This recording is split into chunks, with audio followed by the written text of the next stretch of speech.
And this guy, Jeff Jackson, what a good looking man. He's going to run the team now. Bobby Nix, pretty much out. I know it's one of those like, oh, he's got a new role. Yeah, I believe that.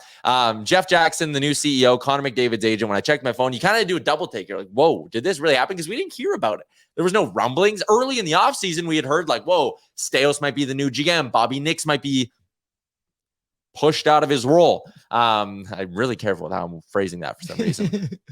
And then we went quiet. And it was like, okay, the Oilers are running. We heard reports actually from big names in the Edmonton media space that Bobby Nix was staying around. He's not going anywhere. He's telling people he's not going anywhere. And then this pops up. So I think it's nothing but, forget home run. I think it's a grand slam hire for the Oilers. One, you didn't do the retread thing, right? Let's say this year runs out, Holland's out the door, Nicholson's gone, and you need to hire someone to run your team. The names I would have expected would have been like the names rumored for the Leafs GM job. It's a goal. Can they get Doug Armstrong out of St. Louis? What's Doug Wilson up to now that he's not really with the Sharks anymore?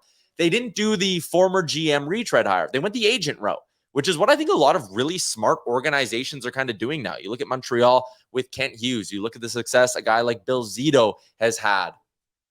I think this is kind of the right way to play it. And Jeff Jackson is a guy who has a lot of experience in a lot of different areas, both on the business side of things, lawyer background. He's played in the NHL before. He's been in a front office before in an AGM style role. He's been an agent, so he understands that side of the world, and a damn good agent too. The dude represented Connor McDavid, big part of the Wasserman crew, one of the biggest, if not the biggest agency. Like, this is a great hire, and I think he's a guy who's he's the right man to lead this organization in their next steps.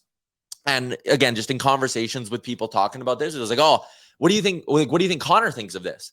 And I think Connor obviously would have signed off on all this. Like, do you think Daryl Cates and the Oilers are going to go talk to Connor McDavid's agent about this role without checking in with Connor first and being like, hey, man, are you cool with this? Like, if we poach your agent, do you like him enough? Do you trust him enough to have him run the team? Like, he would have known from that perspective. And then also, and Jeff Jackson alluded to this in his press conference, you don't think he checks in with Connor? Is like, hey, man, I love representing you. I would also love to run the Edmonton Oilers. Are you cool with this? Like, obviously, McDavid's fine with it. And also, I made this point on a couple of podcasts now, and I saw the clip did its rounds, so you've probably all heard me say it. You don't take this job.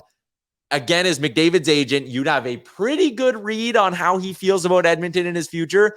I don't think you sign up to run a team with Connor McDavid and Leon Draisaitl if you're not like pretty damn sure the dude's sticking around for the majority of his career. And we've seen it now. Saravalli's, like, come on.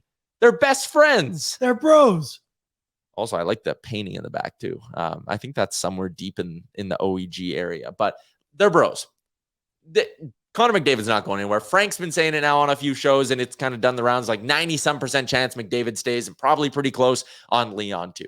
These dudes are going to be Oilers for a very long time, and this hiring cements that for me. So yeah, I'm not worried about that. It was a big day for the Oilers organization hiring Jeff Jackson, and something that kind of came out of nowhere. So that was all fun.